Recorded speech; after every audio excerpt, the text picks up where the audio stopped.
Mesdames, Messieurs, Assalamu alaikum. Vous suivez le journal de ce 28 Dhul Qa'ada 1443 Hégire, mardi 28 juin 2022. Au sommaire ce soir. Le Hajj proprement dit démarre dans quelques jours. En attendant, les pèlerins ivoiriens poursuivent la Umrah à la Mecque. Samedi dernier, c'était le tour du 4e vol du contingent étatique à voir dans quelques instants. Les veuves ont des droits. La Fondation internationale Veuves d'Afrique, qui connaît, a décidé de les instruire sur les prérogatives qui leur sont accordées par la législation. C'était à l'occasion de la Journée mondiale de la veuve. Hors de nos frontières, tous les drapeaux congolais sont en berne depuis ce lundi 27 juin. Un deuil national de 3 jours est décrété en RDC à la mémoire de son héros national et père de l'indépendance Patrice Emery Lumumba, assassiné en 1961. Merci de vous informer sur Al Bayan. Débutons ce journal par les infos du Hajj.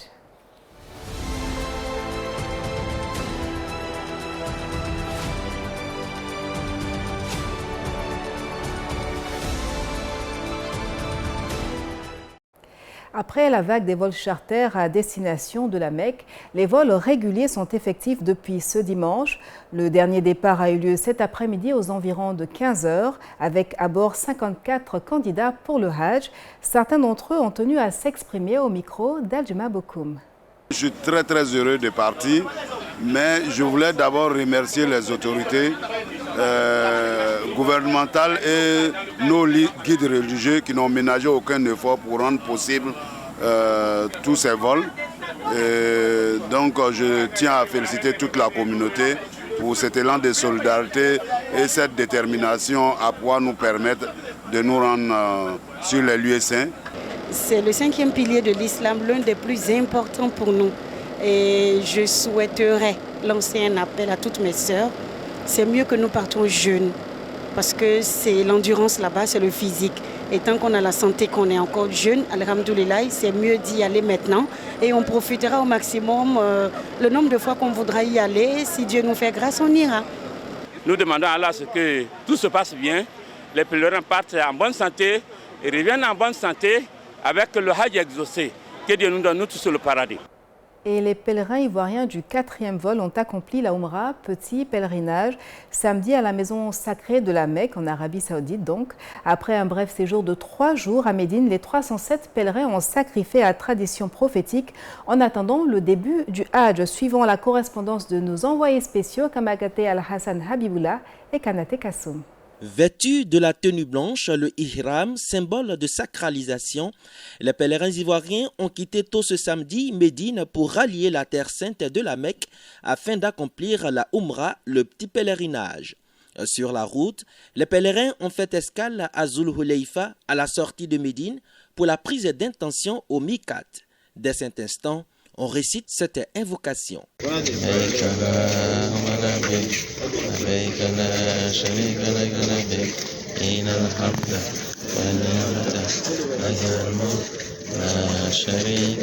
Après plus de 5 heures de route, les invités d'Allah arrivent enfin en terre sainte de la Mecque, cap sur l'autel pour ranger les bagages avant de prendre d'assaut la maison sacrée pour accomplir la Umrah.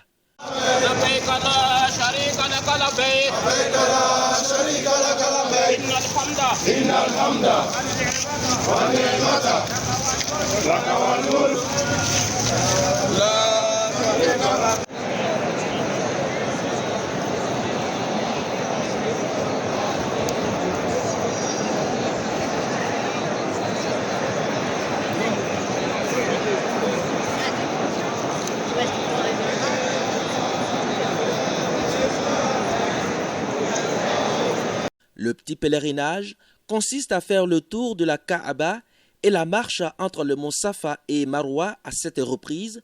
Le rasage des cheveux marque la fin du rituel. Les pèlerins attendront ensuite une semaine avant le début du Hajj, le grand pèlerinage.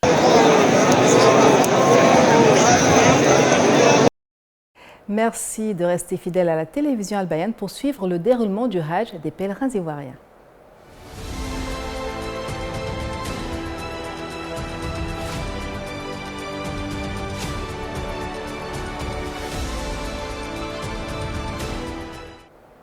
La finale de la deuxième édition de Iqra Bafing s'est déroulée dimanche dernier à la Grande Mosquée de Touba.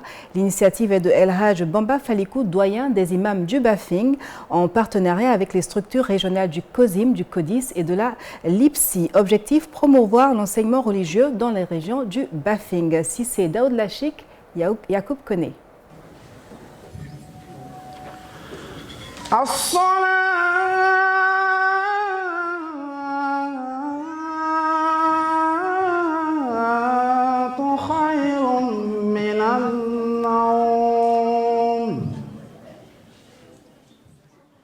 C'est une finale qui a tenu toutes ses promesses. Autorités coutumières, élus, cadres et populations ont sublimé la cérémonie par leur forte présence. Venus des départements de Wadinou et de Touba, les candidats ont fait montre de leur talent en lecture psalmodique du Noble Coran, de l'appel à la prière et à la poésie islamique.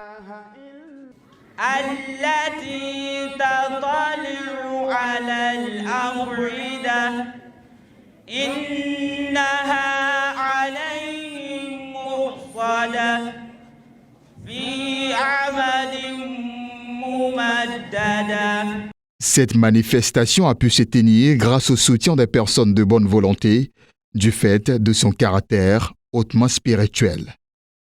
Eh bien, nous avons voulu justement encourager toutes ces personnes-là qui se sont inscrites dans la maîtrise de la lecture coranique. L'appel à la prière, c'est le muezzin qui réveille tous les musulmans, qui invite tous les musulmans à la prière. Et cela mérite d'être su. Ça a des valeurs et ces valeurs-là doivent être connues. En ce qui concerne la poésie islamique, c'est aussi un mode de prédication. Eh bien, nous avons voulu que ce mode de prédication-là soit aussi valorisé. Faire de la poésie islamique, comme on le dit dans notre jargon, faire du baytou, ça ne se fait pas n'importe comment. L'essentiel d'abord était de participer. On était plus de 30 et quelques personnes. Si Dieu nous a choisis comme leader, on ne fait que remercier Allah subhanahu wa ta'ala et remercier tous ceux qui sont venus, nos pères, nos mères, nos aînés, nos petits frères, remercier tout le monde. Vive l'islam et vive Allah subhanahu wa ta'ala.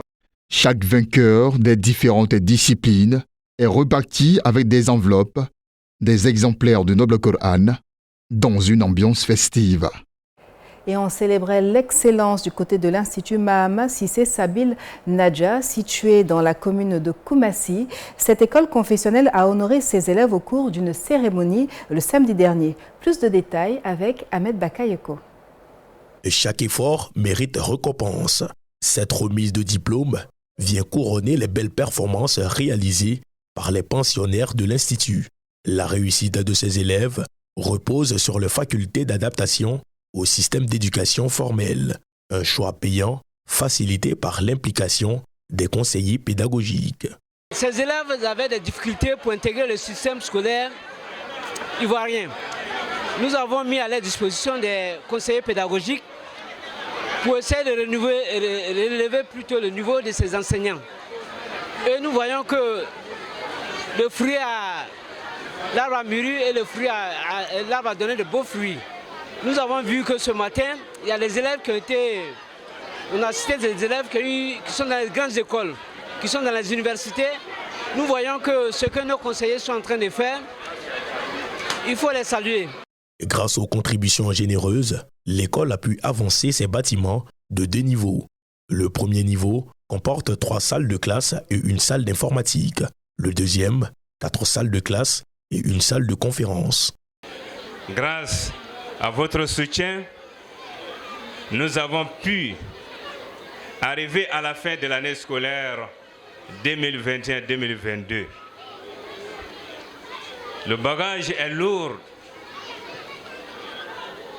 Assumer cette responsabilité est très lourd. Mais par votre soutien aujourd'hui, nous disons Alhamdulillah. Et pour marquer le travail de qualité des enseignants au cours de l'année, ces derniers ont reçu une enveloppe de 2 800 000 francs CFA pour la fête de Tabaski, un geste de la part d'un donateur anonyme. Je vous l'annonçais dans les titres de ce journal.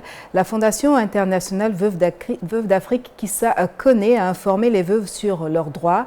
C'était à l'occasion de la Journée internationale des veuves célébrée le samedi 25 juin dans la commune de Williamsville. Le reportage de Abdul Hakim Odoloye est commenté par Soumeya Sanogo. Toutes vêtues de blanc, les veuves sont venues de plusieurs communes du district d'Abidjan pour participer à leur journée organisée par la FIVAC. Les veuves ont été sensibilisées sur leurs conditions de vie par la psychopédagogue Madame Berthe Odile Pohan. Beaucoup d'hommes disent « Je ne veux pas que ma femme travaille, mais tu n'es pas immortel, tu vas mourir. Et quand tu vas mourir, cette femme que tu dis de ne pas travailler, elle se débrouille comment ?» La présidente de la FIVAC, Kissa Koné, multiplie des actions en vue de l'autonomisation de ces veuves. Grâce à votre fondation, nous sommes sensibilisés sur notre situation.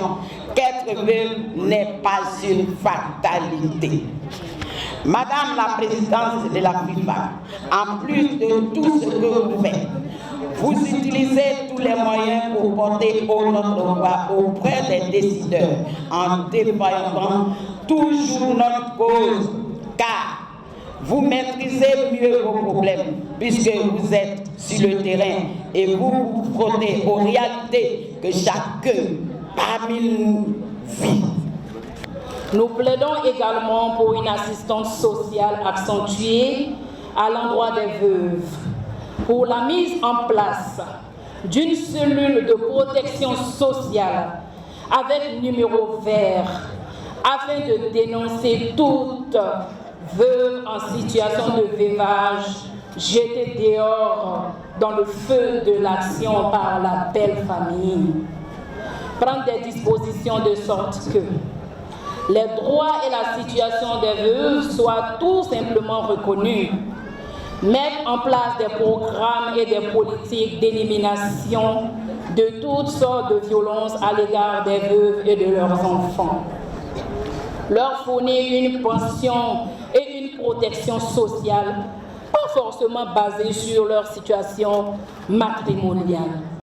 La présente journée internationale de la veuve a été placée sous la présidence du ministre de l'Emploi et de la Protection sociale. La maître Adama Kamara, représentée par Ago Ebenezer, a salué la détermination de la FIVAC à sortir les veuves de la précarité. Je salue à sa juste valeur votre engagement constant et bienveillant à accompagner les femmes en général et les veuves en particulier vers une reconnaissance certaine de leurs droits et partant une plus grande inclusion sociale. Prières écuméniques, prestations d'artistes ont meublé l'événement. Selon les chiffres officiels, dans le monde, il y a près de 258 millions de veuves et 15 millions d'entre elles vivent dans une extrême pauvreté. Dans le cadre de la célébration de son 10e anniversaire, le Compendium des compétences féminines de Côte d'Ivoire, COCOFSI, a offert un dîner à ses partenaires le samedi 25 juin au Sofitel Hôtel Ivoire. À cette occasion, plusieurs entreprises et personnalités ont été distinguées pour leur soutien au projet du COCOFSI. Abdelaziz Diallo. En 10 ans d'existence, le Compendium des compétences féminines de Côte d'Ivoire, dirigé par la conseillère du président de la République chargée du genre, la ministre Euphrasie Kwasi Yao, a atteint ses lettres de noblesse. Des entreprises et personnalités nationales et internationales ont apporté leur appui à la mise en œuvre de ce projet de valorisation de la femme. Elles ont été distinguées par des remises de prix lors de cette soirée de reconnaissance. Merci à son Excellence M. Hassan Ouattara pour sa volonté politique clairement affichée et pour son implication effective à chaque étape de notre parcours. Je voudrais remercier tous les partenaires au développement ici présents qui nous accompagnent au quotidien et dont la grande contribution nous a permis de mener à bien ce programme Compendium des compétences féminines, de rehausser le rôle des femmes à tous les niveaux, dans tous les secteurs et avec toutes les femmes sans aucune distinction d'ethnie et de parti politique. Pour la plupart des collègues, des amis, des entreprises sœurs, Et je pense qu'en leur nom, je peux dire merci au COCOFSI pour cette belle occasion de se retrouver. Je pense que pour ces quelques jours-là, on a bien compris que c'est un sujet qu'on va devoir intégrer dans notre quotidien, pour ceux qui ne le font pas assez, pour dire qu'on est dans une phase vraiment de développement de nos pays. Il est bien que toutes les compétences puissent compter. La ministre a exprimé sa gratitude à l'égard de ses collaborateurs qui, depuis 10 ans, ont travaillé à ses côtés pour réaliser ce projet. Cette nuit de reconnaissance a permis de récolter plus de 10 millions de francs CFA pour offrir les livres de Mme Yao Euphrasie à la jeunesse ivoirienne en quête de référence. Et plusieurs personnalités de haut rang ont pris part à ce dîner gala. Écoutons leurs réactions. Célébrer les femmes, vraiment on la félicite. Ce fut des moments de partage qui ont vraiment été très appréciés de part et d'autre. Nous avons chacune tiré quelque chose de ces 3 jours de rencontre. Et 10 années pendant lesquelles les femmes de Côte d'Ivoire ont pris leurs responsabilités. Les femmes de Côte d'Ivoire font partie de la Côte d'Ivoire, apportent beaucoup à la Côte d'Ivoire en termes de développement, en termes d'initiatives dans le domaine économique, financier, social. Et c'est cela qu'on célèbre aujourd'hui. Nous sommes là pour soutenir les femmes, pour soutenir la ministre Euphrasie Yao qui a su galvaniser les femmes, qui a su regrouper les femmes, qui a su donner une vraie vision aux femmes pour leur leadership. Nous avons vécu cette soirée d'une très belle manière avec des prix qui ont été décernés à toutes ces personnes, hommes, femmes, jeunes et enfants, qui ont contribué à la valorisation des compétences féminines. Voyons à présent l'actualité au-delà des frontières ivoiriennes. Notre partenaire, la VOA, nous fait sillonner l'Afrique en 60 secondes. Le parti du Premier ministre éthiopien Abiy Ahmed a exigé lundi que seule l'Union africaine supervise les discussions de paix envisagées avec les rebelles de la région du Tigré. Le Front de libération du peuple du Tigré dénonce la proximité du médiateur de l'UA, Olusegun Obasanjo, avec Abiy Ahmed et souhaite des négociations facilitées par le Kenyan Uhuru Kenyatta. En République démocratique du Congo, les drapeaux sont en berne sur l'ensemble du territoire à l'occasion du deuil national en hommage à Patrice Emery Lumumba jusqu'au 30 juin, jour de la fête de l'indépendance et date de l'inhumation, dans un site aménagé sur une grande artère de la capitale congolaise qui porte le nom de ce martyr et héros national. Au Maroc, la justice a décidé de poursuivre 65 migrants, en majorité des Soudanais, pour avoir participé à la tentative de passage en force meurtrière vendredi dans l'enclave espagnole de Melilla depuis le Maroc, indique la défense. La majorité des accusés sont originaires du Darfour, dans l'ouest du Soudan, en proie à une grave crise alimentaire, à des violences et à des déplacements forcés. Les chefs des 2 chambres législatives rivales de la Libye se sont réunis mardi à Genève pour des négociations visant à rétablir un processus électoral dirigé par l'ONU. Les 2 organes sont reconnus mais se sont affrontés directement pendant la majeure partie de la période depuis la séparation de la Libye entre les factions orientales et occidentales en 2014. Et c'est la fin de cette édition. Merci à vous de l'avoir suivi. Bonne suite de programme. Wassalamu alaikum wa rahmatullahi ta'ala wa barakatuhu.